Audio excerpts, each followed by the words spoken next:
Je suis vraiment ravie et honorée d'accueillir Piero Geni, qui est professore ordinaire all'Università del Sacro Cuore à Milan, où il enseigne la sémiotique des médias.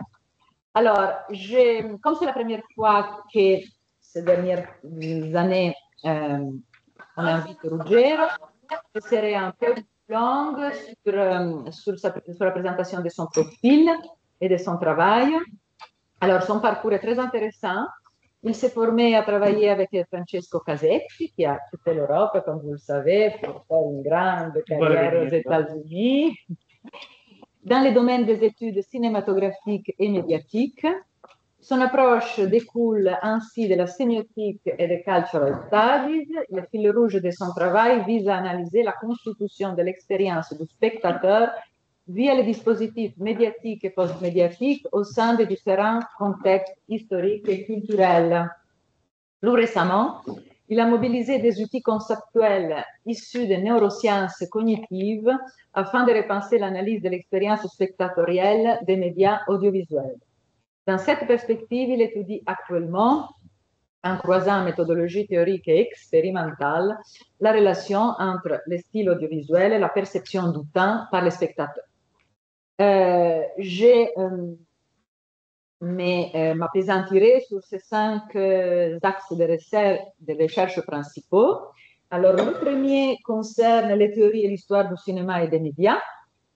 En effet, une partie de son travail consiste à reconstituer certains nœuds du débat théorique classique dans les champs des études cinématographiques et médiatiques, tout en faisant attention, évidemment, au développement le plus récent dans ces champs d'études.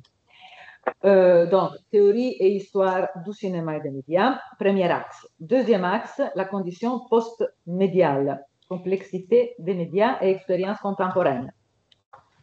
Selon Ruggero, les dispositifs médiatiques ne sont plus aujourd'hui simplement remédiatisés et relocalisés, mais aussi démédiatisés, c'est-à-dire que les technologies numériques même relèvent à la fois des pratiques médiatiques et non médiatiques, car elles sont en constant dialogue avec des institutions sociales telles que les appareils de défense et militaires, les dispositifs de surveillance, les dispositifs médicaux, etc. Troisième axe, c'est l'axe cinéma et hypnose qui représente la dimension archéologique de ces recherches. Il considère la métaphore de l'hypnose comme un élément clé du dispositif cinématographique et de l'expérience spécifique qu'il propose de ses origines. Dans cette perspective, les représentations filmiques de l'hypnotisme doivent être envisagées comme des méta-représentations du dispositif cinématographique au sein des films. Quatrième axe, neurofilmologie.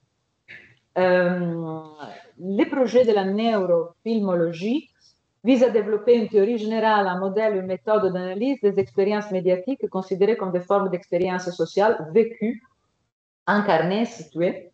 L'approche est enracinée dans la sémiotique, mais s'enrichit d'éléments issus de la phénoménologie, tout en prenant en compte les résultats les plus récents des neurosciences cognitives.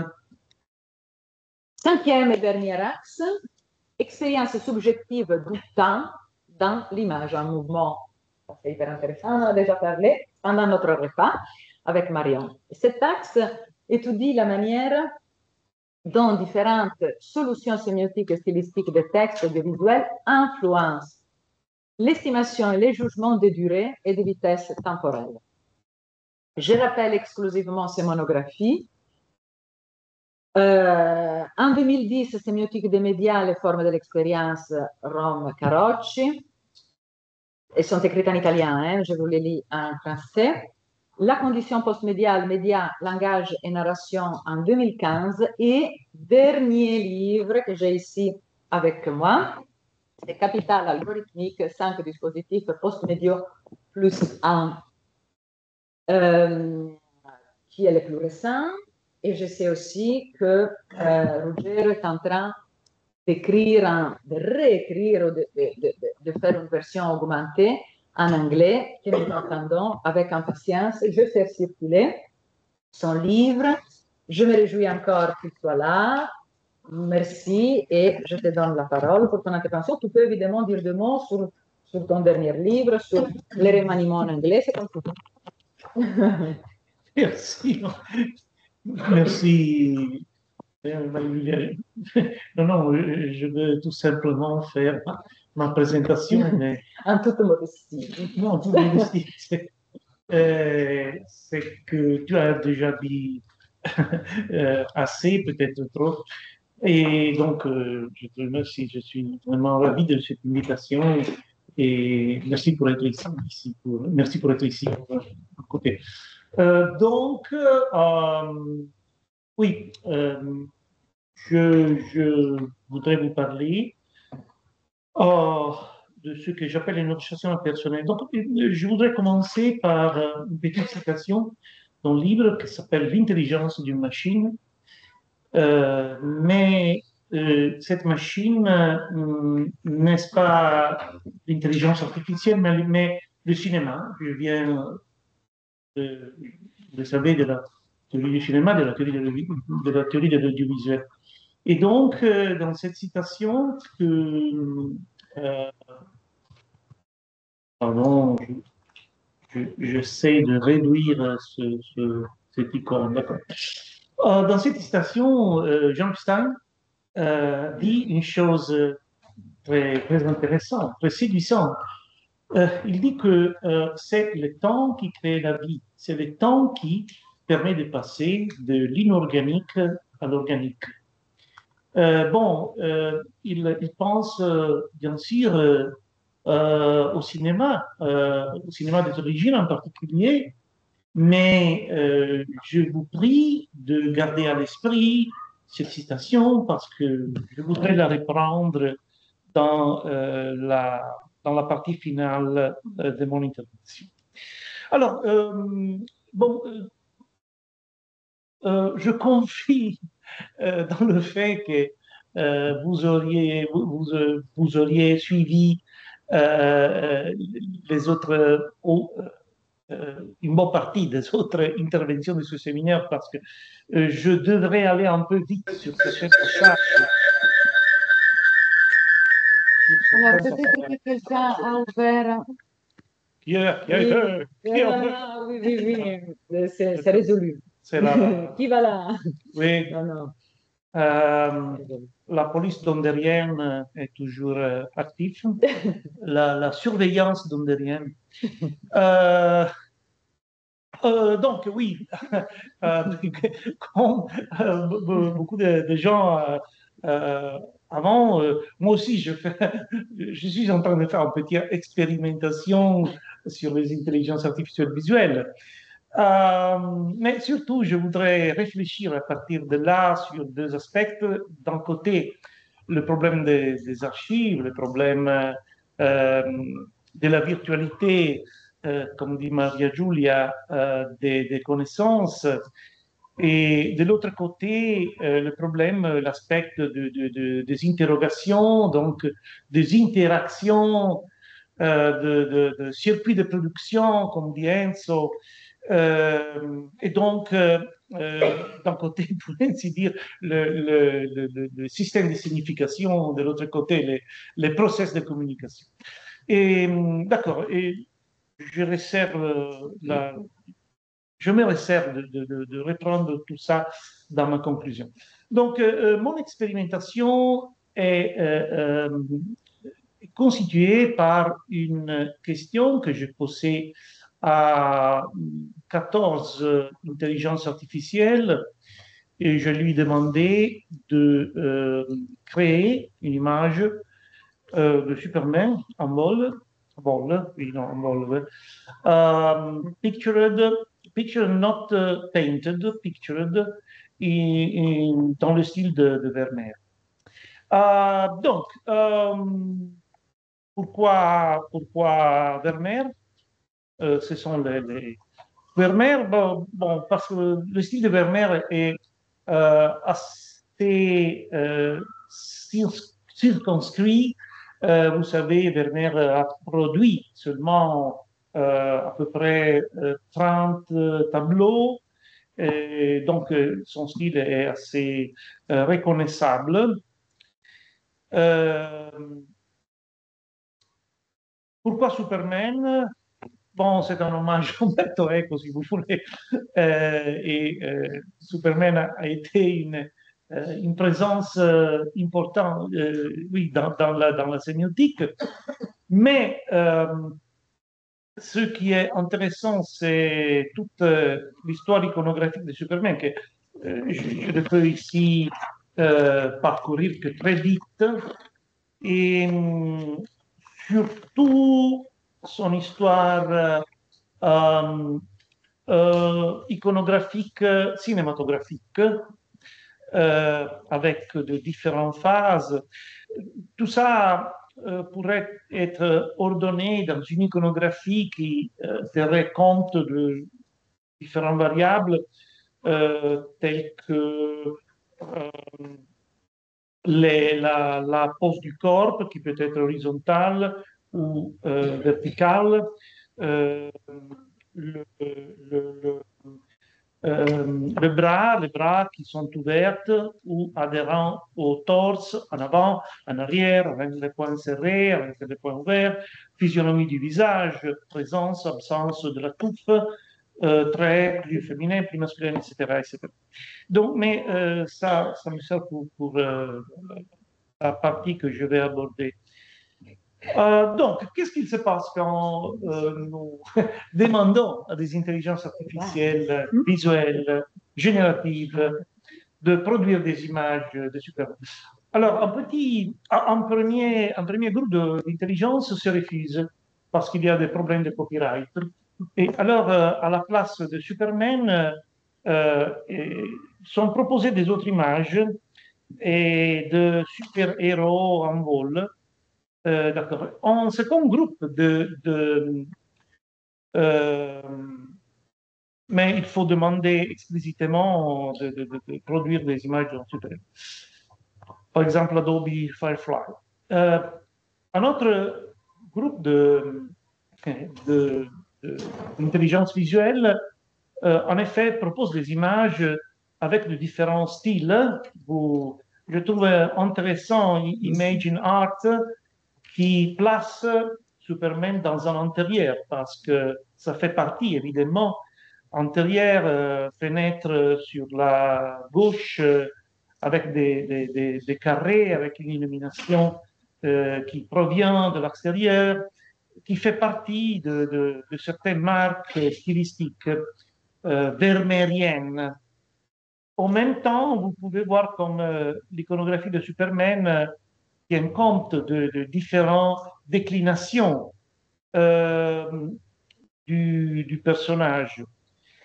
Dans le cas de Midjourney, nous avons un style personnel, un style très marqué de la plateforme qui tend à disparaître dans des autres cas comme Imagine. Imagine est, vous le savez, l'intelligence artificielle visuelle de Google, qui fait partie actuellement de Gemini, Grok, qui adopte une démarche photographique. Grok est l'intelligence artificielle de X, et finalement, des autres, un troisième groupe d'intelligence réécrit le prompt et ça donne de traces pour comprendre quelle est l'idée du style vermeerien qui est implicite dans ces plateformes. Donc, buildings, bridge, et lighting soft, ce type de lumière qui évite si c'è l'ombra, à l'ombre, oui, l'envers de la lumière. Oui. les ombres, et c'est quelque chose qui revient dans cette réécriture. Enfin, on peut considérer DALL-E, donc en dialogue avec ChatGPT, qui se refuse lui aussi de produire l'image de Superman. Alors, il faut produire l'image d'un super-héros. On peut discuter avec ChatGPT, on peut lui demander raison, et ça est intéressant parce qu'on commence à cerner quels sont les différents niveaux, les différents composants du style vermeerien, et, et même quel a été le principe de hybridation entre le style de Vermeer et entre guillemets, style de Superman, de l'iconographie Superman. Et on peut, comme vous savez, selon la méthode de la stacking questions, on peut approfondir et lui demander what is le style de Vermeer, et donc ChatGPT tend à isoler six caractéristiques principales. Et enfin, on peut lui demander qu'est-ce que le style. Donc, le style dérive de plusieurs composantes, soit techniques, soit formelles, soit de contenu, et, etc. In summary, the concept of style in painting describes the present set of artistic choices, visual elements, techniques, un peu de tout qui est compris dans la notion de style. J'ai aussi essayé de demander à Sora récemment, et bon, je peux vous montrer, je ne sais pas si ça marche. Oui, ça marche ici, pas trop bien en ligne. En tout cas, vous voyez que Sora a gardé une configuration érecte du personnage selon l'idée en suivant l'idée que ce type de pose exprime la force du super-héros sans la dynamiser trop, parce que le style de Vermeer n'accepte pas une dynamisation du sujet bougeant en mode. Donc, en conclusion, on peut remarquer la pertinence, la centralité de la notion opérationnelle de style. On peut envisager de différents niveaux opérationnels, comme le dit très bien Maria Giulia, en style global, en style régional. On peut voir des règles en réglage qui définit une hiérarchie opératoire entre le style, et on peut remarquer la hétérogénéité constitutive du style. Donc, je voudrais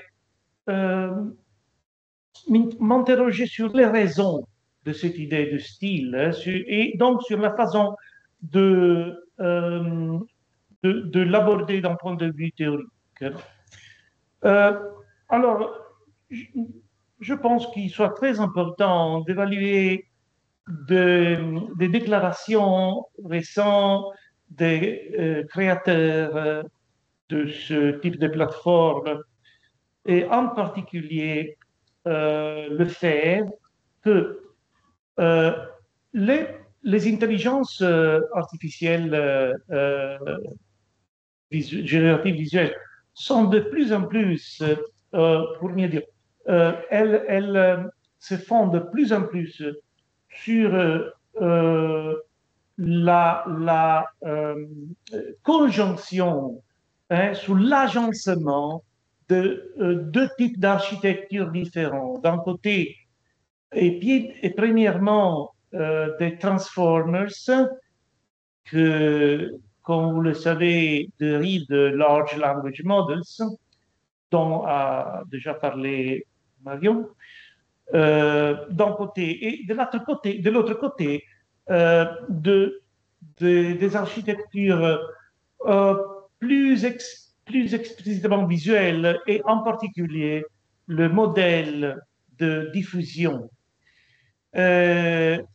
Soit Imagine, soit des autres intelligences, en particulier DALL-E, se basent sur la conjonction, sur l'agencement de quelques formes de transformers et quelques formes de modèles de diffusion. Ça dérive, comme vous le savez, des développements récents dans ce champ qui a vu se succéder les réseaux neuroconvolutifs dans la forme de réseaux antagonistes génératifs. Après les modèles de diffusion, et enfin, et les modèles de diffusion.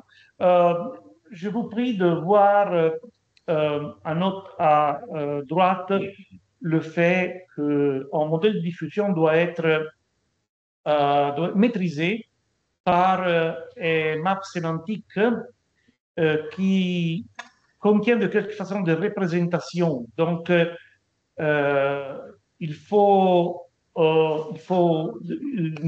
il a besoin d'instructions pour travailler, bien sûr. Bon,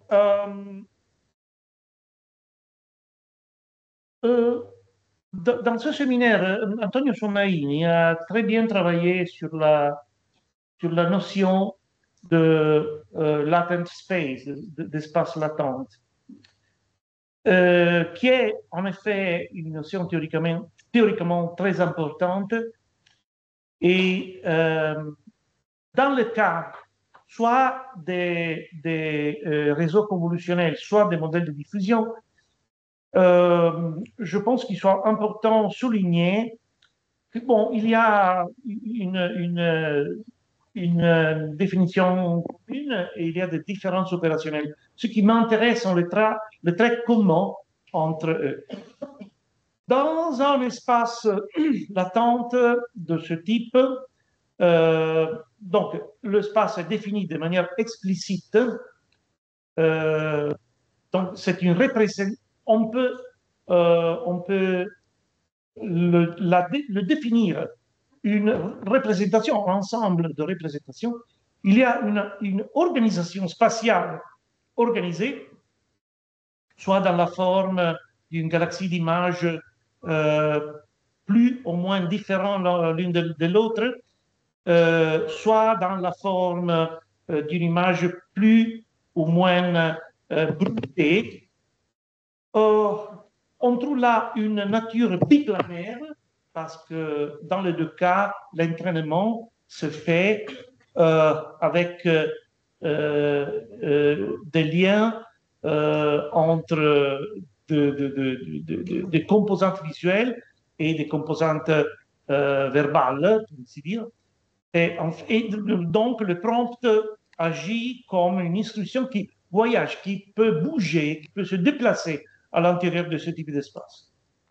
Bon, je voudrais proposer l'idée que tout change avec les architectures transformées. Tout change dans le sens qui a déjà ébauché, par exemple, dans ce séminaire, Bruno Bachimonte, qui a souligné, même pour les conséquences théoriques, Claudio Paolucci. Et bon, je me limite à ces citations, mais il y en a des autres. Bon, dans le cas des Transformers, comme a déjà très bien souligné Marion, on a un rappel à la sémantique distributionnelle, distributional, context theoretic, corpus based, etc., usage-based, qui suit l'hypothèse distributionnelle, c'est-à-dire the degree of semantic similarity between two linguistic expressions A and B is a function of the similarity of the linguistic context. Ça veut dire, en d'autres termes, que le signifié d'une expression linguistique est réduite à la co-occurrence de ces manifestations avec des autres termes, ou pour mieux dire, avec l'occurrence, the token of d'autres termes. Ça peut être exprimé par une sémantique vectorielle, c'est la procédure de l'embedding, et donc peut être développé dans le vector space model. Ce qui m'intéresse est que ce type de technique va redéfinir radicalement la nature de l'espace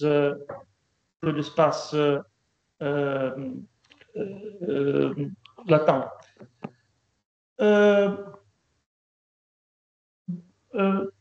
Dans ce cas, l'espace latent n'est pas explicite, n'est pas une représentation, n'est pas un ensemble de représentations, est seulement implicite, c'est-à-dire est contenu dans le système de poids des neurones artificiels définis, le système défini dans la phase d'apprentissage, de pré-entraînement du modèle. Deuxièmement, sa structure, en conséquence, n'est pas une structure spatiale, mais vraiment purement abstracte, topologique. Donc, on ne peut pas la considérer une représentation spatiale directe des données. En troisième lieu, sa nature, ça est très important pour moi.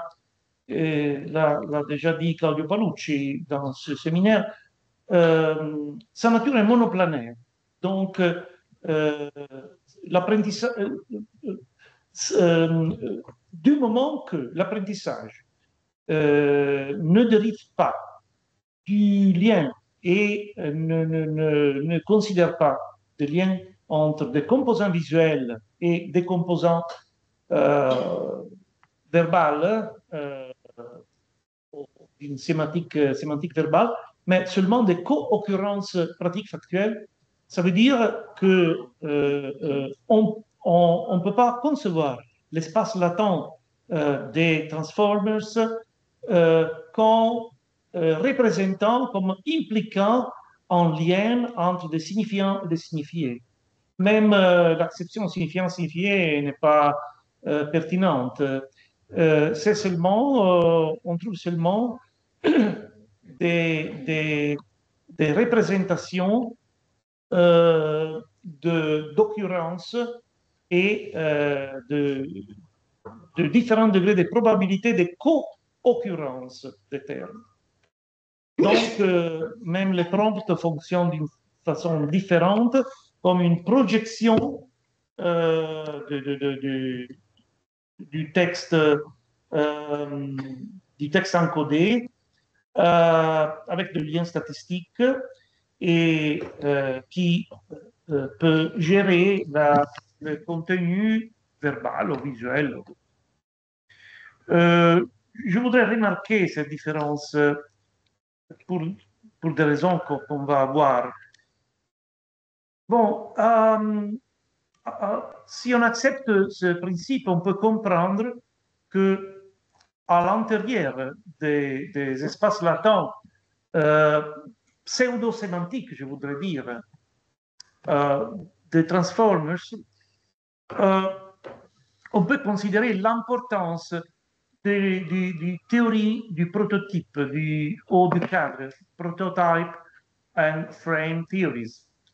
Ce qui est très important est que dans ce cas, la construction de cadre, la construction de frame ne dérive pas de la connaissance des sujets, mais dérive seulement du relèvement de la fréquence des événements, les événements linguistiques.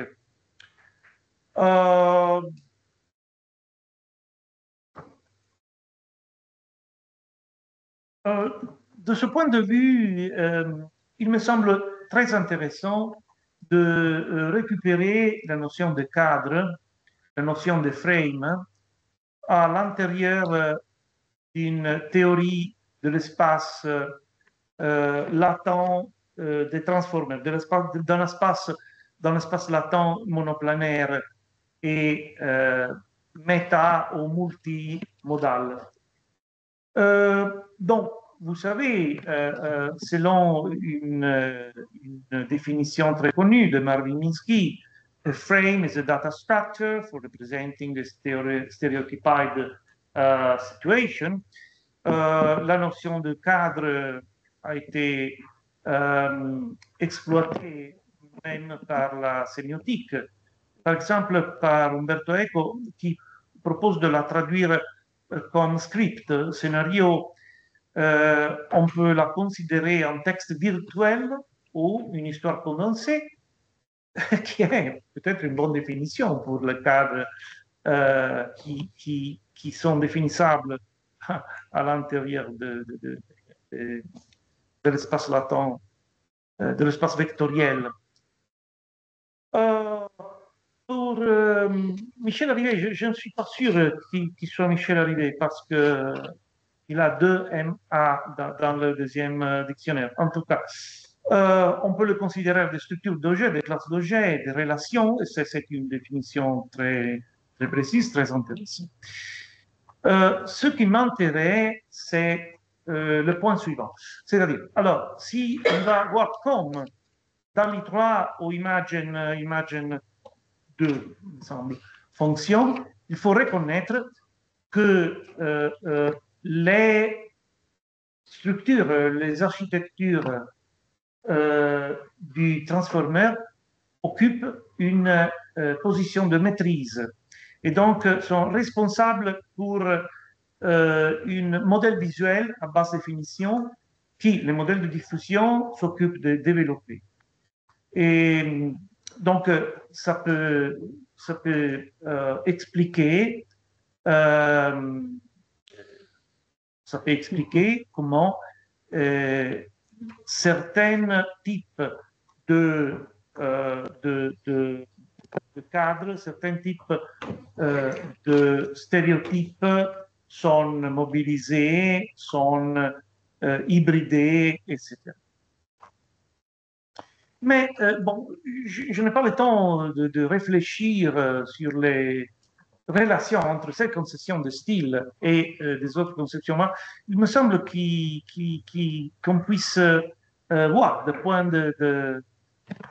on peut dire, de point de rapprochement, oui, de rapprochement avec certaines idées sémiotiques qui visent à soustraire le style soit à une idée d'autorialité, soit à une idée de valorisation qui est propre de la sémiotique.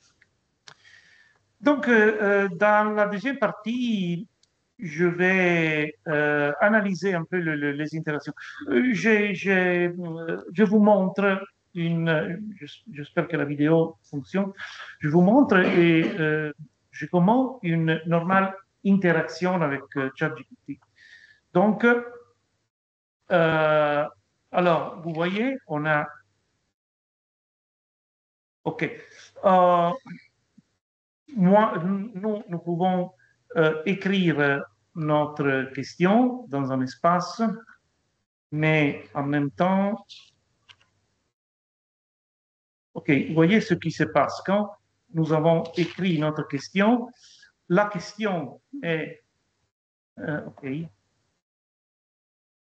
OK.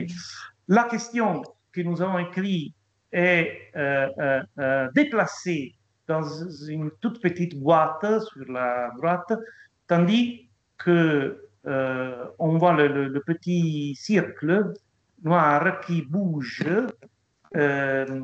et qui, dans un second à peu près, peut donner une réponse qui est fortement exhibée sur l'écran, sur la page blanche de l'écran, écriture d'écran qui est fortement exhibée, triomphalement, je voudrais dire exhibée. On peut même lui demander de produire une image. L'image, j'ai utilisé le séminaire comme l'objet de ma recherche, de ma interrogation. Donc, on peut lui demander de produire une image du séminaire. Qu'est-ce qu'il se passe dans ce cas-ci? Vous le voyez. Alors, il y a une petite boîte avec le symbole de Montaigne, oui, avec le Sol et la Lune, donc en passage de temps. Et il y a ici une image qui exprime notre... Donc, donc je voudrais... Oui, c'est long. Non, mais je suis déjà passé à l'autre. J'adore. Je te l'envoie. C'est un peu triomphal. Oui. Comme est triomphal tout l'apparat, tout le dispositif d'énonciation de l'énonciation. Alors, on peut dire, à mon avis, qu'il y a des stratégies très précises. Le rôle actentiel du demandeur destinataire, du répondant destinataire, du destinataire, sont liés au rôle thématique de l'incompétent et du compétent. D'un point de vue de la spatialisation, le demandeur incompétent est enfermé dans la petite boîte, tandis que la programmation spatiale permet de voir comme triomphalement le répondant compétent peut déployer sa performance énonciative, énonciationnelle, mais surtout important, les stratégies de temporalisation sont très importantes parce que tandis que le demandeur incompétent ne reçoit pas une réelle aspectualisation, au contraire, le répondant doué d'une compétence stratifiée et les protagonistes du programme narratif, et il est fortement aspectualisé dans les formes de suspension, de l'attente, de l'élan vital qui lui permet et qui caractérise sa façon d'énoncer, de répondre. Comment aborder cette... Alors, je dois aller un peu vite, je vous demande pardon. Donc, Christian Metz, comme vous le savez, a parlé...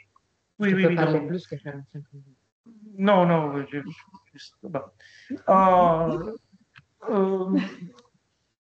Christian Metz a parlé d'une énonciation filmique impersonnelle, textuelle, métadiscursive. Et donc, l'idée d'une énonciation impersonnelle est pénétrée dans la sémiotique et a produit des résultats très intéressants. Je pense, par exemple, notamment à l'idée de praxis énonciationnelle qui je pourrais me tromper, mais qui naît d'une très belle recension du texte de Metz par Jacques Fontenille dans Semiotica. Je pense à la théorie de l'énonciation personnelle reprise par Claudio Palucci, etc. Mais il y a aussi une autre façon de développer l'idée de Christian Metz qui est opposée et complémentaire et qui se rattache principalement au travail de Roger Oden. Selon Roger Oden, oui, il y a une énonciation impersonnelle, mais il y a aussi une activité qui est en même temps une activité culturelle et textuelle qui, en travaillant l'expérience du spectateur, aboutit à une fictivisation des pôles de la communication. Donc, une affirmation fictive, mais non casuelle, non par hasard, de l'énonciateur et de l'énonciataire, du narrateur, du narrateur. Dans ce cas-ci, je voudrais souligner comme on peut parler d'une apperception de l'énonciation et de ces personnes.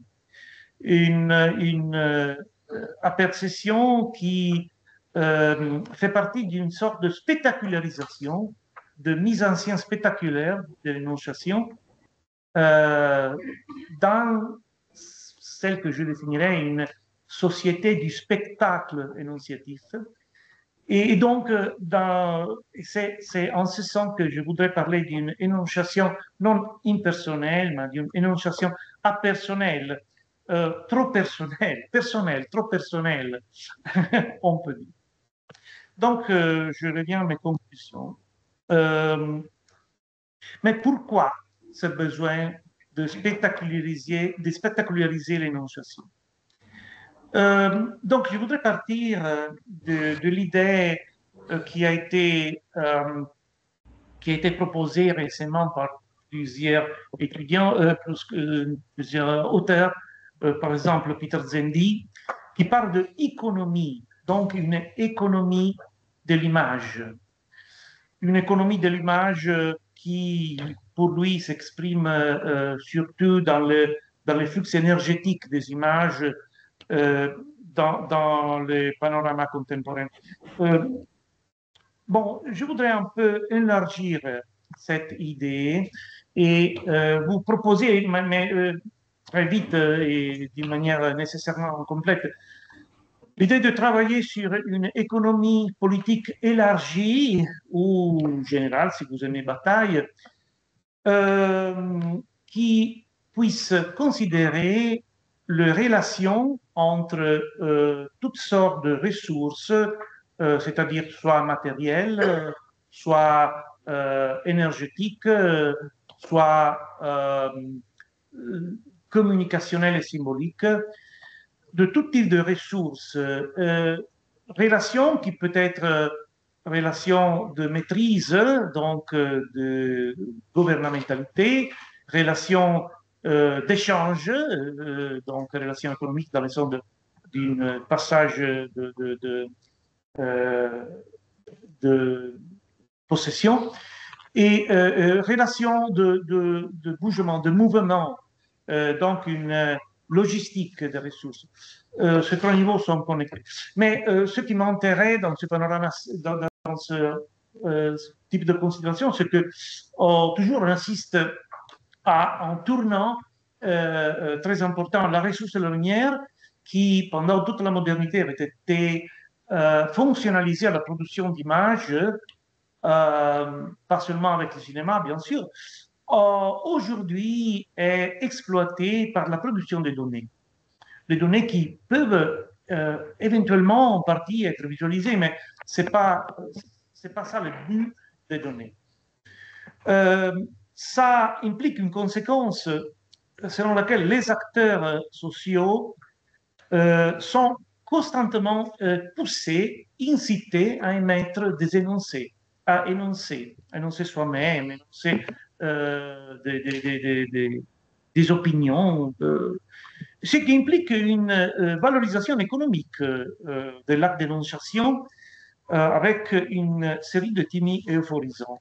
À ce propos, je vous propose qu'il soit surtout trois structures mythologiques à travailler au fin de faire travailler d'une façon jouissante pour la production d'énonciation de discours, soit les machines et soit les sujets selon l'intuition de Lösegatten. Donc la première mythologie serait celle de l'énonciation généralisée. Chacun a le droit et le devoir d'énoncer. La seconde est l'énonciation automatisée. On peut énoncer n'importe où grâce à la multiplication des utiles et aux touch points, aux points de contact que la technologie met à disposition. Le troisième est l'énonciation accélérée. Cette énonciation est et doit être toujours en temps réel. Il doit suivre les événements, il doit être en corps à corps avec la réalité. Et donc, il y a une composante, si vous voulez, actorielle, une composante spatiale, une composante temporelle. Cette réflexion aboutit à dire que, dans ce point de vue, les intelligences artificielles représentent des machines idéales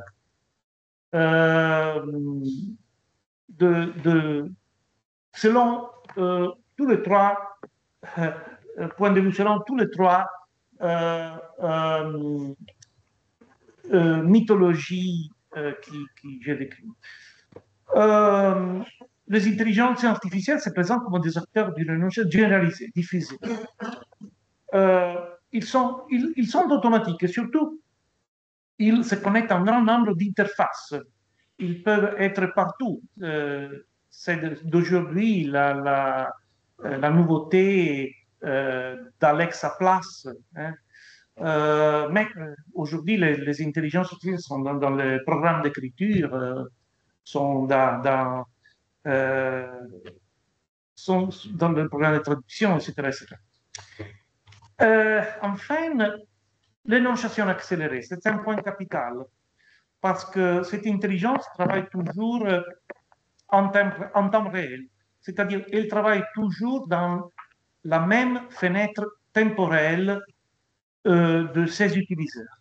C'est très important parce que ça veut dire que bien qu'il exécute des calculs très complexes qui demandent une temporalité épandue, la combinaison de l'hardware CPU, de l'hardware GPU, produit l'impression de la convergence du temps de la machine, qui, je le répète, c'est en réalité un temps étendu, dans le temps ponctuel de son utilisation. Et donc, c'est ça, si vous voulez, qui permet ces machines de devenir personnes. C'est ça qui permet, c'est ce temps artificiel créé par l'hardware qui permet au software de dialoguer avec le wetware, la composante humaine, et de présenter l'hardware et le software comme wetware, comme un sujet biologique. Je vous remercie pour votre attention.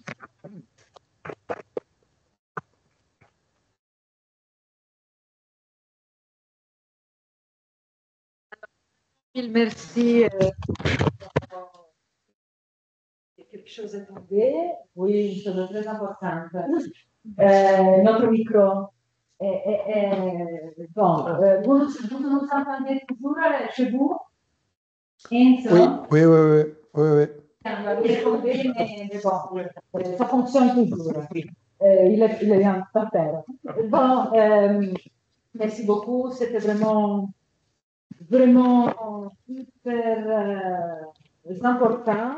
Je devrais répondre donc. Non, n'y pas, n'y pas. Un d'autre plus jeune et plus. Oui. Oui.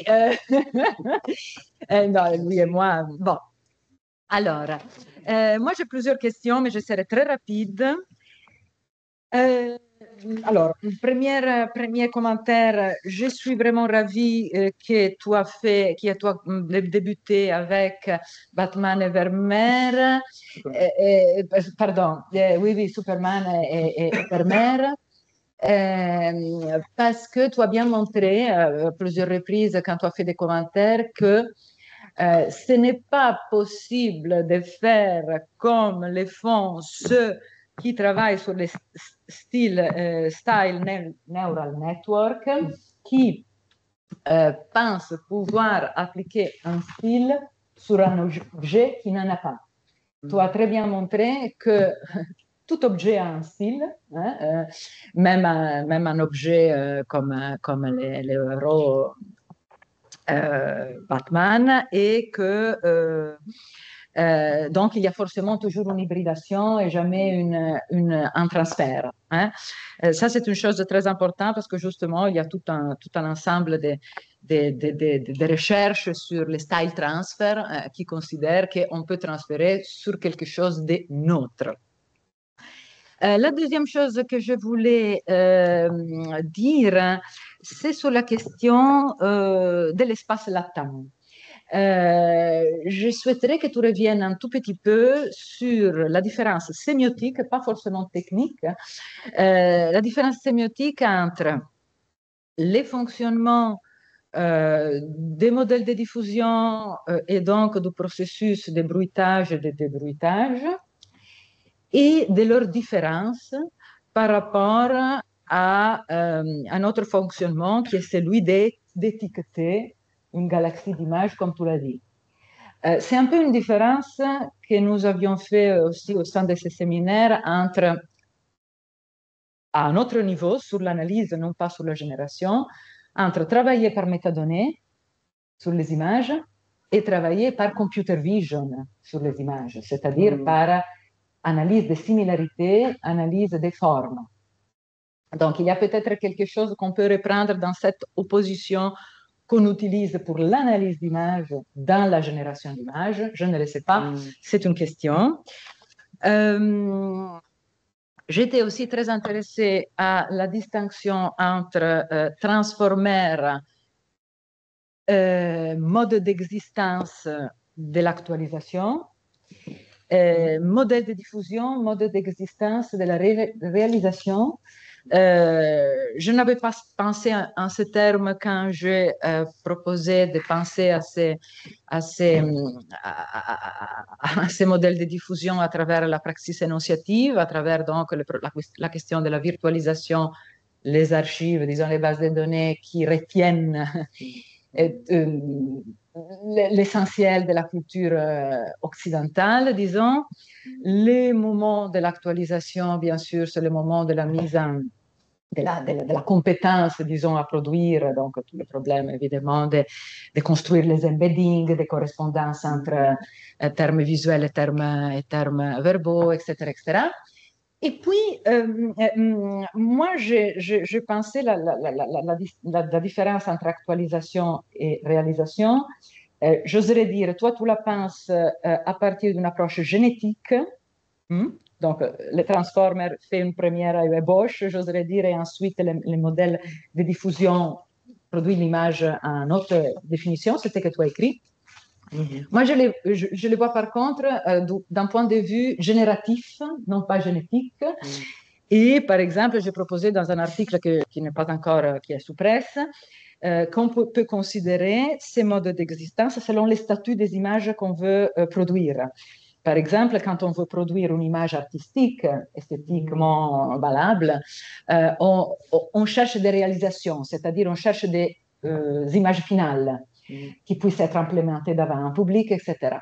Quand on fait, comme dans notre cas, je parle pour Marion, je parle pour moi, pour Heinz, etc., des tests qui ont exclusivement un objectif scientifique, d'exploration, d'expérimentation, là, j'oserais dire, ce n'est pas nécessaire de considérer que le niveau réalisation ait une importance sémiotique. Pourquoi? Parce qu'il ne s'agit pas de repérer, de sélectionner des images finales, définitives, qui puissent circuler dans la société, comme les images artistiques, qui gagnent des prix et tout ce qu'on sait, mais doivent rester multiples et doivent rester d'une certaine manière générale. Je les appelle réalisation générale, mais d'une certaine manière, nous sommes entre l'actualisation et la réalisation. Pourquoi?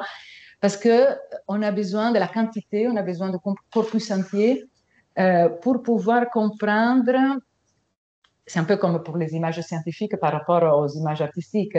On n'a pas besoin de l'unicité, on a besoin d'avoir les panoramas, d'avoir les monitorages de tous les possibles actualisés, non pas réalisés. Hein. Donc, j'ai trouvé cette différence entre ton approche, que je l'appellerais génétique, hein, et disons cette autre approche que je propose, que j'appellerais génératif. Je voudrais savoir qu'est-ce que tu en penses, si je t'éclaire, je ne sais pas, peut-être pas. Et puis encore te dire comme commentaire final que personne, à mon souvenir, n'avait parlé de cette... On a beaucoup parlé de comment on simule les sujets humains, évidemment, dès l'année dernière, mais je dois être sincère, si mes souvenirs sont bons, personne n'a parlé de la temporalisation, je veux dire de la question de comment l'image devient un sujet, disons, entre mille guillemets, grâce à le temps réel de l'interaction. C'est plutôt toujours des compétences qu'on a discutées, c'est plus, mais pas au niveau de la temporalisation. Je m'arrête parce que j'étais longue. Je sais. Merci. Je réponds tout de suite d'une façon abrégée. Oui. Donc, sur la question des procédures d'analyse et de l'usage des intelligences pour l'analyse d'images. Bon, oui, je pense que dans ce cas-ci, ça dépend du critère de pertinence. Si tu veux monoplanariser l'espace latent ou si tu veux garder une biplanarité selon le type de recherche que tu vas faire. Je m'excuse, mais c'est très simple. Si tu veux seulement si tu veux observer la différence du degré de lumière entre ou dans le cas de l'audiovisuel, la durée des scènes ou le nombre de coupures de montage, bon, ça veut dire monoplanariser et observer. Mais si tu veux garder l'attention pour des motifs, comme le disait Marion, des motifs avec des noms de personnages ou des motifs de configuration, alors il faut garder une composante sémantique. Mais ça dépend. C'est différent dans le cas de la production, c'est un peu différent la technique. En tout cas, dans le passage, Marion l'a montré, dans le passage, dans le croquis, l'ébauche, on peut l'appeler comme tu veux, qui fournit le transform et le passage de l'image finale, il y a sans doute une résémantisation, une rébiplanarisation. Il y a ça. Oh, le problème, oui, je voudrais dire que c'est génétique plus que génératif, la différence entre actualisation et réalisation. Mais le problème, c'est un peu compliqué, je dois dire. C'est compliqué du fait que le même terme bouge de signifier dans le passage, dans la grammaire, dans le modèle des grimaces à la conception de Fontanille. Et on devrait travailler par exemple, tu sais que la textualisation pour Greimas est différente de la réalisation. La réalisation, c'est la discursivisation, tandis que la virtualisation, regarde la face. Donc, c'est Semir Bedir qui a essayé de faire un peu d'éclaircir cette question. Oui, en oui, mais bon, distinguant. disons, quand je te parlais de génétique et de génératif, c'est simplement pour dire, toi, tu t'occupes de la technique, moi, je m'occupe des pratiques et des objectifs des images qu'on produit. C'est tout. Donc, d'un corpus déjà de textualisation Je ne suis pas sûr qui que s'agit peuvent je ne suis pas sûr qu'il circuler. s'agit de champs de recherche différents. Non, pas du tout. Non, non, non, non, non, non. Champ de recherche, non, mais bon, perspective. Je ne pense pas que l'approche générative soit meilleure que l'approche génétique. On a fait aussi de l'approche Oui, oui, génétique oui, toutes ces dernières années. Et donc, il faut connaître comment oui, utiliser les technologies et qu'est-ce que les technologies comment peuvent nous répondre et qu'est-ce qu'on peut leur demander aussi. Donc, oui. C'est aussi le problème de comment utiliser les outils de la sémiotique. Donc, les outils de la sémiotique qui sont référés à des modèles abstracts, comment, si il est possible de le forcer pour expliquer le fonctionnement factuel actuel oui. des technologies. Et je ne sais pas si c'est un problème de forcer, peut-être. Moi, je trouve que par rapport à quand on travaillait sur la virtualisation comme masse parlante ou virtualisation comme tous les textes produits ou l'encyclopédie d'écho, etc., Oui, etc., on était plus vague et on ne oui, pouvait pas nous rattacher à quelque oui. chose. Tandis que maintenant, on a vraiment la possibilité de tester cette encyclopédie, appelons-la comme ça, ou cette Oui, virtualisation des mais textes. ça signifie, et c'est à mon avis l'hypothèse la plus intéressante, que la technologie a rejoint la sémiotique. C'est ça. Enfin! Enfin! C'est-à-dire la technologie s'est C'est-à-dire, oui, le développement. conformée à des idées qui étaient des idées sémiotiques. C'est Oui, pour ça que j'ai oui, cité je suis l'idée de d'accord. style qui était donc la génétique technologique, un peu comme la phylogénèse reparcourt l'ontogénèse. On peut peut-être dire que la génétique technologique est en train de reparcourir la générativité des modèles sémiotiques. Mais c'est une hypothèse. Non, non, Il non, faudrait non, mais travailler. c'est aussi localement l'idée que je me suis faite. Ouais. Alors, première question, c'était Federico. Attends une seconde. Federico, je pense Denis. Alors, Denis. Et puis, il y a Luca.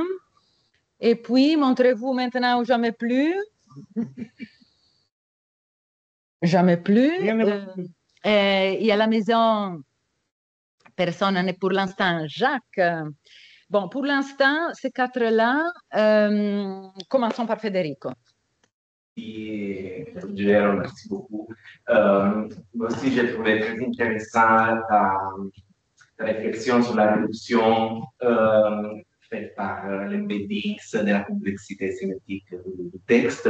Mais en vérité, la question, c'est une autre, c'est concernant l'effet du sens produit par la génération des ChatGPT. Et quand je me suis interrogé sur cette temporalité dynamicité, c'est pas comme on l'appelait, et je me suis d'abord demandé s'il s'agit d'un effet de sens, de quelque chose de construit par l'énonciateur de la technologie, ou sinon s'il y a vraiment s'il s'agit d'un feedback mécanique, parce que j'avais lu quelque chose comme c'est les transformers qu'à chaque token calculent la probabilité de la mort qui vient.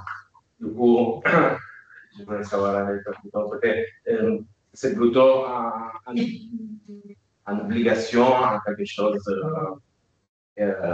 qui est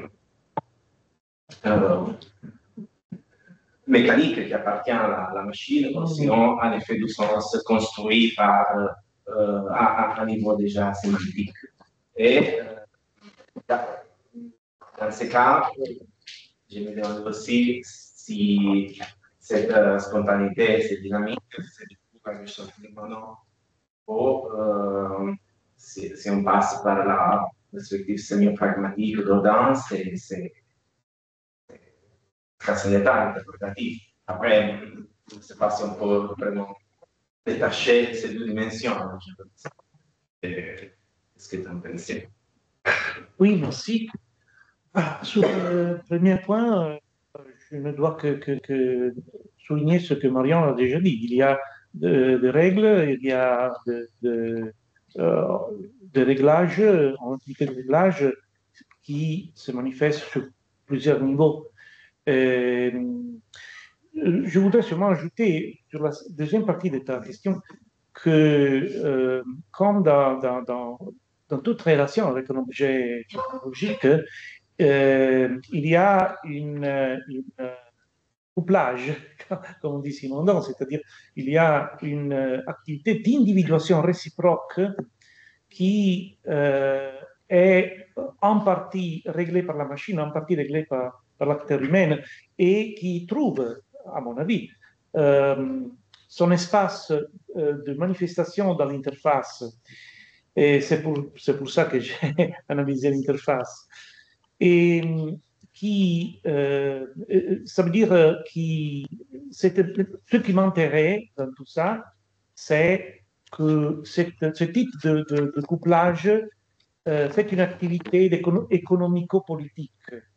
C'est-à-dire elle implique des rôles arc-en-ciel qui sont des rôles de pouvoir, qui sont des rôles de gouvernementalité entre les sujets, qui implique un pouvoir. Tu as vu toute la rhétorique contre DeepSeek, toute la rhétorique avec cet égard. Donc, bon, il faut bien sûr décider quel est le niveau de pertinence, mais je pense qu'il y a une fonction critique de la sémiotique qu'il ne faut pas abandonner. Merci. Merci à tous les deux. Denis? Merci beaucoup. Merci pour cet exposé très, très stimulant. Je voudrais revenir sur la question du style. Vous avez parlé de nous, j'observerai que cette question du style a été reliée à la sémiotique à l'origine. C'est un acte fondateur dans le champ de la littérature que de relier ce concept, cette catégorie. Et je ne suis pas simplement à travers vos exposés, Marie-Julia m'a parlé de ce moment. Je voudrais, par rapport à ce que vous avez dit sur l'art personnel, je ne suis pas sûr d'avoir parfaitement compris la géminée des deux P du art personnel. Vous avez donné l'articulation pour expliquer, mais je me demande si on peut pas envisager une approche aspectuelle de la notion de style en envisageant le style cible et le style source. Le style cible, ce serait la singularisation progressive de forme qui aboutissent à une identification, comme vous avez parlé du style de Werner, par exemple, tout à l'heure. Et le style source, c'est des formes sédimentées, établies dans la culture et qui deviennent convocables. Comme le style Stitch, par exemple, de Claude Lacole, qui paraît spontanément ressortir dès qu'une machine fait une image. Voilà. Et donc, est-ce que ces deux orientations aspectuelles de style, est-ce qu'elles ne sont pas un peu en conflit, je dirais, à l'intérieur de la production d'images par la science? Merci, oui. Donc, oui. Je réponds très vite d'une façon extrêmement complète. Mais quelqu'un a défini le style une notion holographique récemment. Quelqu'un du champ de la sémiotique littéraire. Oui, alors,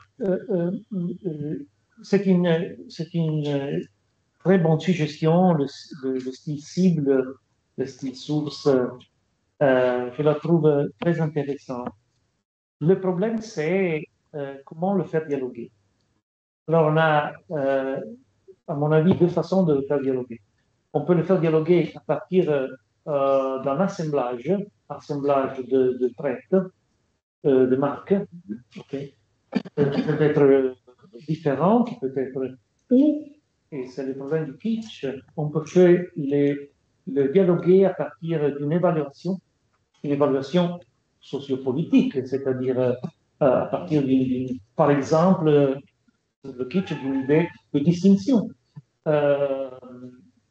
qui Bon, c'est une chose différente. C'est-à-dire que dans le deuxième cas, je dois impliquer en jugement, donc en termes scientifiques, des catégories cliniques, sensorielles cliniques, mais surtout sociocliniques, je voudrais dire.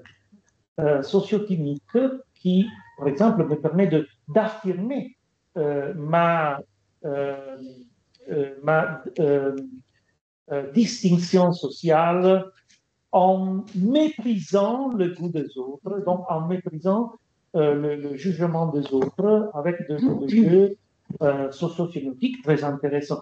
Mais donc. Je vais vous attribuer à ça l'empathisation, par exemple, le fait que. Non, non. Cette grandiloquence dans la production qu'on a vu avec. Non, je pense que dans ce cas, il ne s'agit pas d'aspectualiser du point de vue clinique l'objet, mais le sujet de la production énonciationnelle.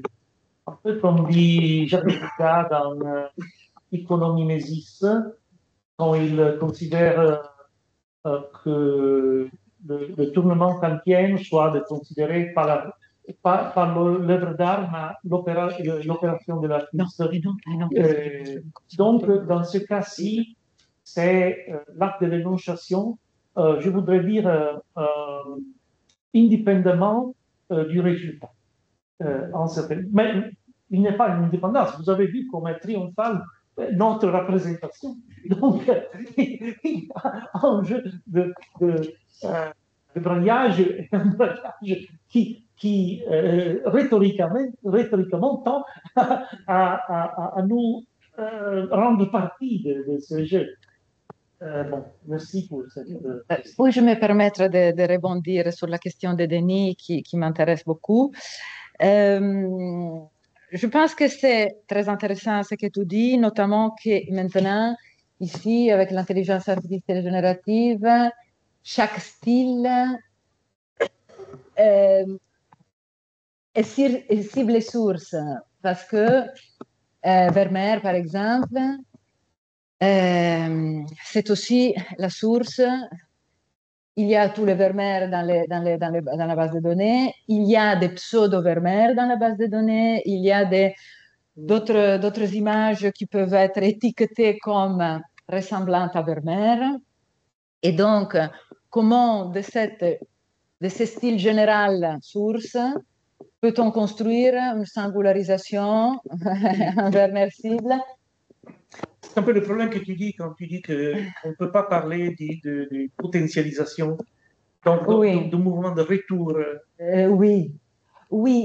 Ça, c'est pour dire que la potentialisation avec Midjourney, ce n'est pas techniquement possible pour la simple raison que les images produites, par exemple, si nous produisons des images à la Vermeer, ces images-là ne rentreront pas dans le corpus d'entraînement de Midjourney, tandis qu'avec Stable Diffusion et sans aucun doute avec d'autres bases de données, ces images rentrent dans les corpus d'entraînement qui est continu et donc on pourra un jour avoir un Vermeer produit par, je ne sais pas, America avec Stable Diffusion et qui rentrera dans les loops et dans le remaniement.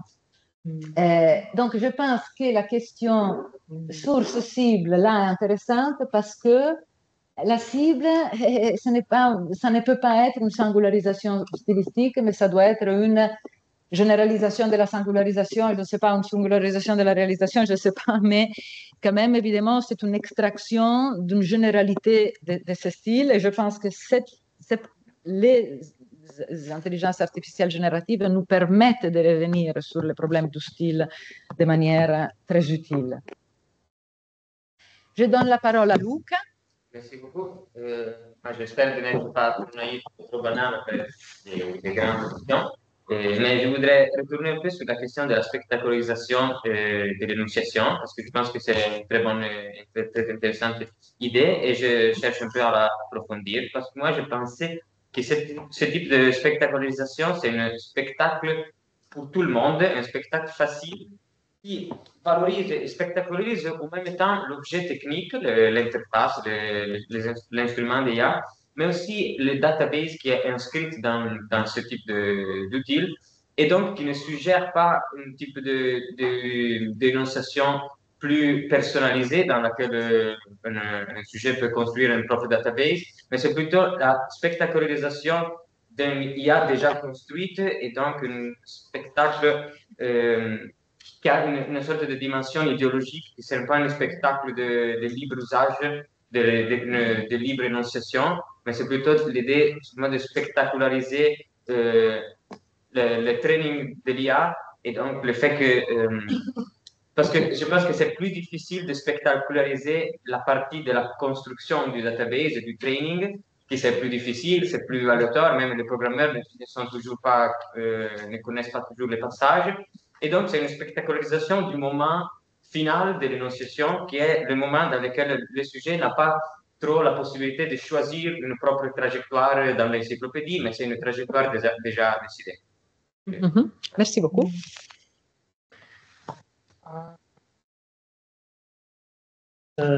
Merci. Je dois dire que je ne suis pas trop d'accord parce que, à mon avis, si je dois considérer ce qui se passe sur l'écran, le type de compétence qui est exhibé n'est pas une compétence à rebours, c'est une compétence actuelle. C'est toujours maintenant qu'il se déroule plusieurs capacités. C'est la capacité d'énoncer d'une façon linéaire, comme le télégraphe, par exemple, comme, je ne sais pas come si dice la telescrivente, comme tout il y a des moyens de communication qui exaltent la linéarité, et par exemple le télégraphe et les modèles, et qui spatialise la progression du passage d'informations d'une façon visuelle. Et donc, il y a une histoire de ce type d'interface et dans ce cas-ci, dans la part verbale, il y a ce type à mon avis, ce type de... donc, et il y a aussi une autre type de compétence qui est la compétence de recherche, parce que dans ce cas, ChatGPT dit je te montre les données dans le web et je te montre en particulier des vidéos que tu peux trouver. Donc oui, je pense que quand je parle de la spectacularisation, je pense surtout à la spectacularisation de la performance énonciationnelle. C'est ça. Mais c'est vrai en plus. Merci beaucoup, Luca. Jacques. Je vous rappelle que Jacques sera notre intervenant du 2 avril. Hein? Pour rien au monde, ne pas manquer la prochaine séance. Il n'y a pas de raison, plus que pour une autre séance. Et en particulier, ça aurait été dommage de rater celle-ci aussi. Moi, j'ai écouté cette présentation avec beaucoup de plaisir et j'ai trouvé ça stimulant intellectuellement pour plusieurs raisons.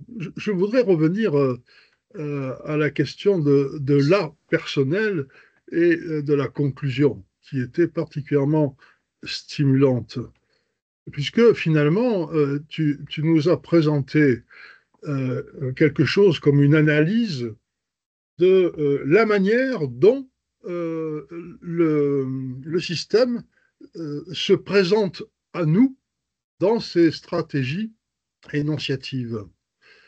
Et tu as évoqué donc une énonciation temporellement accélérée, enfin, c'est-à-dire réduisant une temporalité maximale à une forme minimale. Tu nous as parlé aussi d'une spatialisation tous azimuts, ubiquitaire, et qui se réduisait aussi à un espace très restreint. Et tu nous as parlé aussi d'un magma totalement apersonnel, mais avec un seul P, qui brusquement se présente comme une personnalisation, c'est-à-dire réduction à une instance très, très restreinte. Donc il y a à la fin quelque chose comme la description d'une opération massive de production d'un simulacre, qui est la manière dont, par exemple, ChatGPT se présente à nous quand il nous répond ou nous présente des éléments détaillés de réponse, à savoir une opération sur le temps, une opération sur l'espace, une opération sur l'acteur. J'étais très frappé. Euh, je voudrais faire une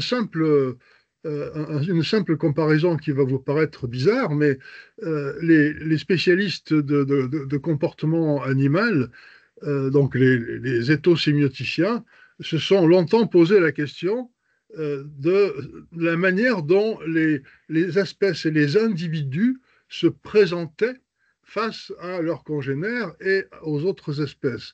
Et ils ont découvert qu'il y avait des propriétés, notamment plastiques, de la présentation, qui ne servaient qu'à ça. C'est-à-dire des couleurs papillons, par exemple, tout à fait originales, qui n'ont pas d'autre objectif que le mode de présentation, soit de l'espèce, soit de l'individu, comme une brutale, en quelque sorte, réduction à un cas individuel.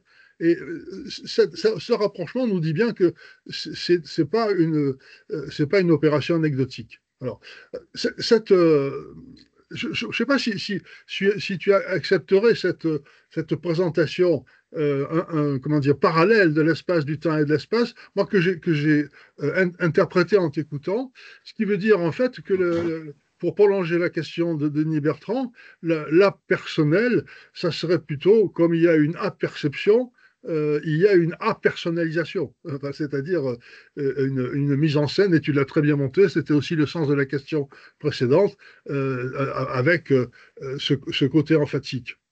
Bon, alors, j'en finis avec un petit déplacement, mais qui va dans le même sens.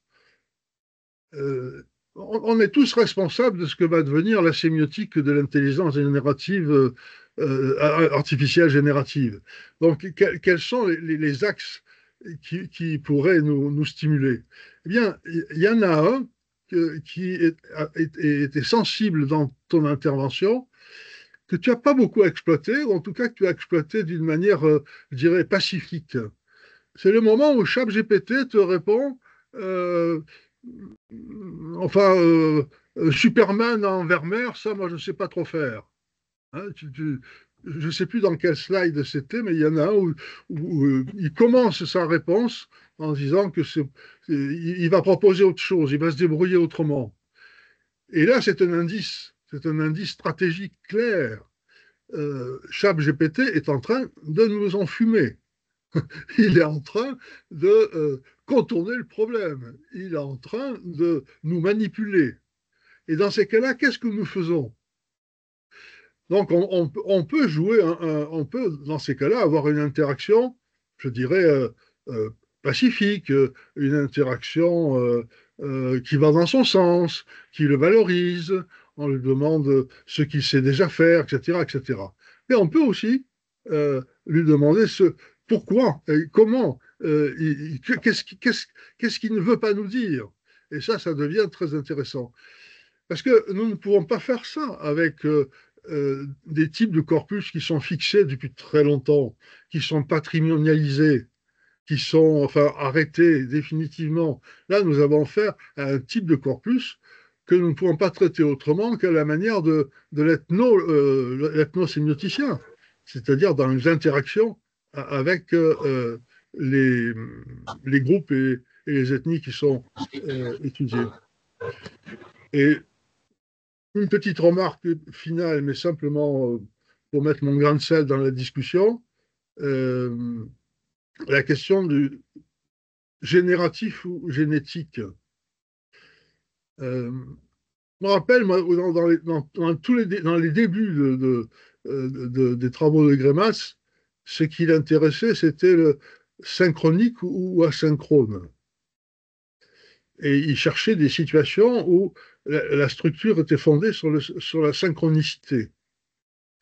Donc on voit bien que le mouvement qui petit à petit a fait en sorte que la générativité est devenue atemporelle parce que synchrone.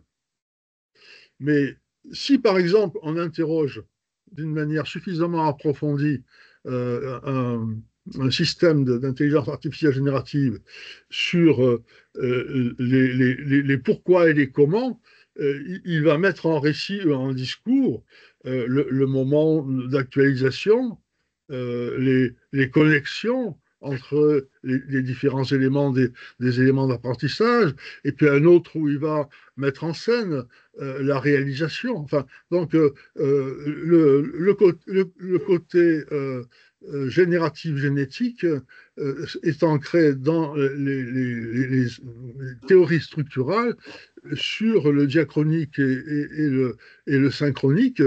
Et la question donc du synchronique et du génératif et du diachronique et du génétique était au cœur de certaines hésitations de Saussure aussi. Hein, voilà. C'est juste pour dire, c'est un problème passionnant qui devient de plus en plus intéressant de dépasser d'une certaine manière. En tout cas, l'essentiel de ma question était avant, voilà, sur la belle conclusion sur les trois dimensions des opérations énonciatives.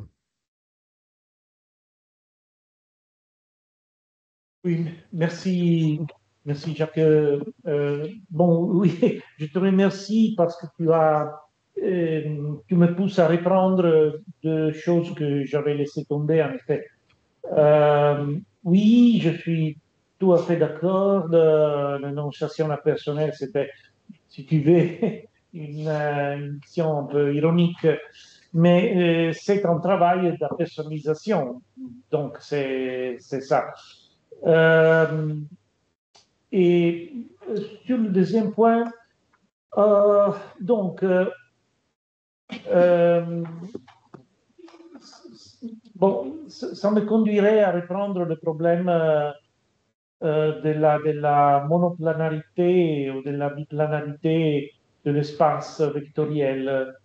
Mais parce que, oui, il y a des jeux de relations, il y a des aspects liés aux formes pathémiques, aux pathosformen. Pathosformen. Il y a des liens, mais ce qui me semble important est que dans le cas de Transformers, c'est toujours le critère de la co-occurrence qui domine. Je ne comprends pas trop si ce type d'architecture est en gré de faire des inférences de type causal. Par exemple, un certain type de position du corps de l'héros transmet un certain type d'émotion qui est ce qu'il déclare. Si nous lui demandons pourquoi la représentation de super-héros est verticale et non horizontale. Mais bon, c'est un problème aussi pour les data scientists, pour les étudiants des logiciels, parce que le problème de la génération d'inférences causales est un problème central. Et moi, personnellement, j'y devrais travailler un peu plus. Merci. Alors, il y a encore une question. Merci beaucoup, Jacques, même s'il est 17h13. Gilles? En ce moment, on retrouve le premier film des études nucléaires, la sortie des usines nucléaires, présenté par la personne de Gaulle, il y a trois temporalités dans le cinéma classique qui sont constantes. La prise de vue, le durée des images, 3 images secondes, 5 images secondes, on parle de mémoire discontinue et de mémoire continue. Il y a un embrayage très très fort qui est le style. Et après, le remontage dans le mouvement dans l'œil du spectateur. Donc là, c'est plutôt ça rejoint la remarque précédente d'une générativité diachronique avec trois styles. Le style de prise de vue, qu'on utilise beaucoup, le style de la machine, celle du multimode, et le style du spectateur, son style de lecture sur le. Pour l'IA, les transformeurs, le mot de masque, généralité synchronique, logique du même. Je ne sais pas si ça se dit l'exposé précédent, au précédent ouvrage au cinéma, et on perd en temporalité. Donc, Oui, merci. Oui. Non. Oui. on perd la prise de vue. Oui, oui. Et le spectateur perd le rapport entre l'image de construite dans sa mémoire, son imaginaire, l'image prise de vue, quoi. Le référentiel mouvement se rétrécit, se rétracte. Oui, sincèrement, je n'ai pas réfléchi sur ça. Parce que dans le cinéma, dans la réflexion du cinéma sur le temps, il y a l'idée que oui, il y a plusieurs temporalités. Il y a différentes façons d'envisager le problème du temps. Peut-être, on peut dire en temps ontologique, c'est par exemple Deleuze qui pense au temps lié au mouvement ou directement exprimé par les images du cinéma moderne, ou on peut réfléchir sur l'expérience du temps dans le spectateur. Et dans ce cas, je n'ai pas une réponse, je dois confesser. Mais je trouve intéressant la métaphore de Transformers qui dérive du cinéma, des personnages de Transformers d'une série de films qui sont des robots qui se transforment effectivement et qui peuvent assumer des formes différentes, soit d'objets quotidiens, soit oui. Et si on pose la métaphore, c'est Transformers qui serait la prise de vue, qui produit de nouveaux robots, de nouveaux Superman. Oui, mais c'est aussi la capacité de transformer les prompts en images ou bien de transformer différentes indications dans une image unitaire. Parce que c'est ça, le problème, c'est de produire quelque chose d'unitaire, ou bien plusieurs images, mais chaque image doit être unitaire, ce qui m'est frappé aussi pendant l'intervention de Marion. Dans tous les cas, il faut identifier le son avec l'unitariété. Il faut textualiser les sons dans une forme unitaire.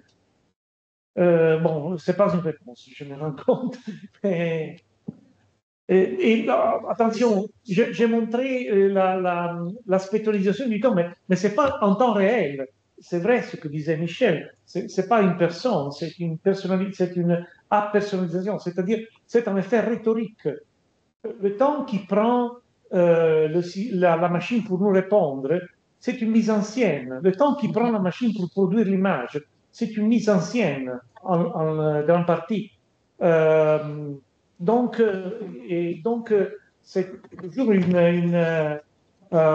c'est la sortie des images des usines ChatGPT. Merci à tout le monde. Nous devons quitter la salle. Mille merci à Marion, mille merci à Ruggero, bravissimi.